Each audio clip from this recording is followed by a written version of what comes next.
आज Doubtnut app download करें। Doubtnut पर अपने सभी गणित, रसायन विज्ञान, भौतिक विज्ञान और जीव विज्ञान के डाउट्स का करो सफाया।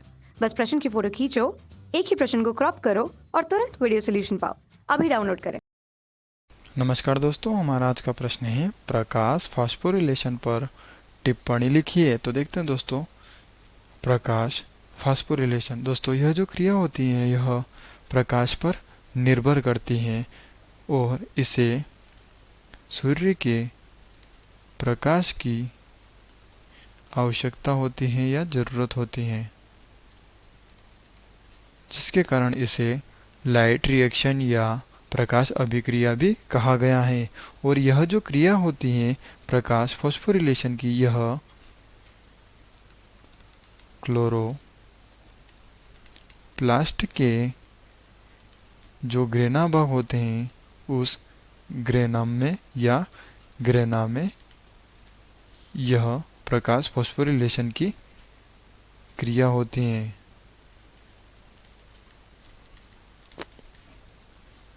इस अभिक्रिया में प्रकाश ऊर्जा का उपयोग होता है। कौन सी ऊर्जा का? प्रकाश ऊर्जा का, क्योंकि दोस्तों यह पूरी तरह से प्रकाश पर निर्भर करती है और प्रकाश की आवश्यकता होती है इसको, और यह प्रकाश ऊर्जा का उपयोग करता है। और यह एटीपी यानी कि एडेनोसिन ट्राइफॉस्फेट एवं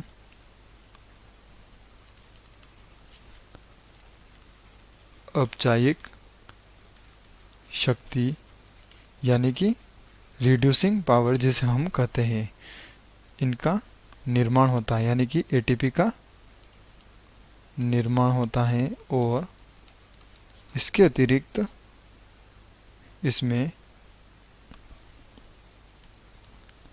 NADPH प्लस ही समस्त प्रकाश संश्लेषी जीवों में अपचायक शक्ति या कारक का कार्य करता है। कौन कारक का कार्य करता है?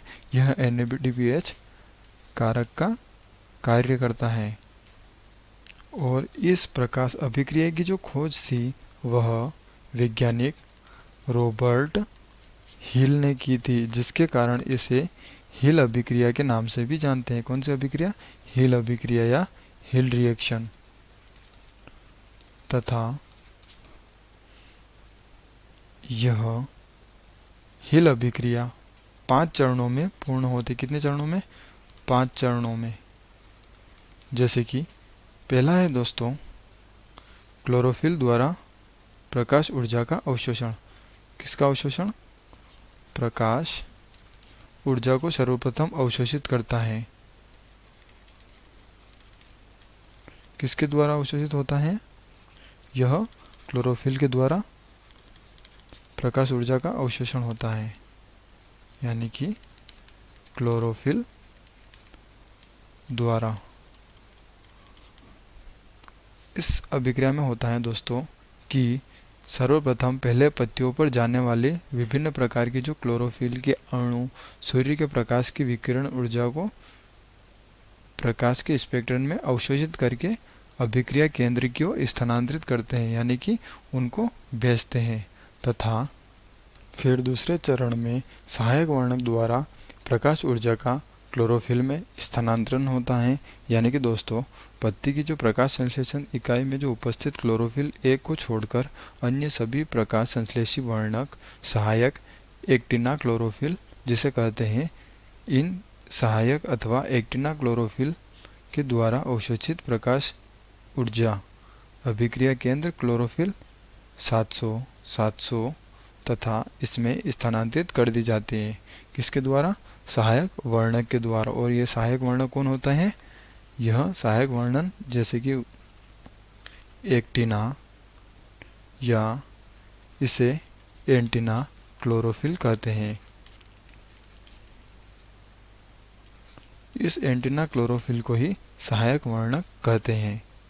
तथा तीसरे चरण में इस अभिक्रिया में प्रकाश के फोटॉन्स द्वारा क्लोरोफिल ए का संक्रियण होता है। किसका? क्लोरोफिल ए का, जिसमें क्या होता है कि फोटोन का अवशोषण होता है और वे उत्तेजित होकर सिंगल अवस्था में आ जाता है, जिसके कारण क्या होता है कि जल का प्रकाश रासायनिक अपघटन हो जाता है। किसका? जल का अपघटन होता है। तथा चौथे चरण में दोस्तों जल का प्रकाश रासायनिक अपघटन एवं फिर O2 यानी ऑक्सीजन की उत्पत्ति होती है। किसकी उत्पत्ति होती है? ऑक्सीजन की।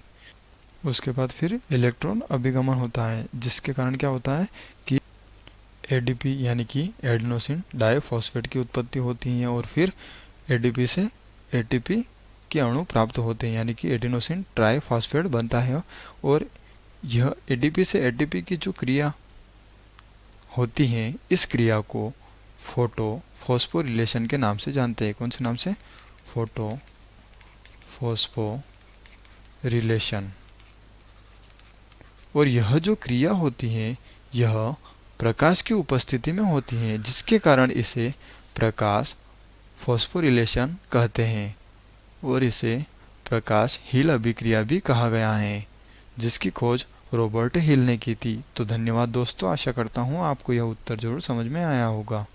कक्षा 6वीं से 12वीं से लेकर नीट, IIT, JEE वो एडवांस के लेवल तक 1 करोड़ से ज़्यादा छात्रों का भरोसा। आज ही डाउनलोड करें डाउटनेट ऐप या व्हाट्सएप करें अपने सारे डाउट्स 8400 400 400 पर।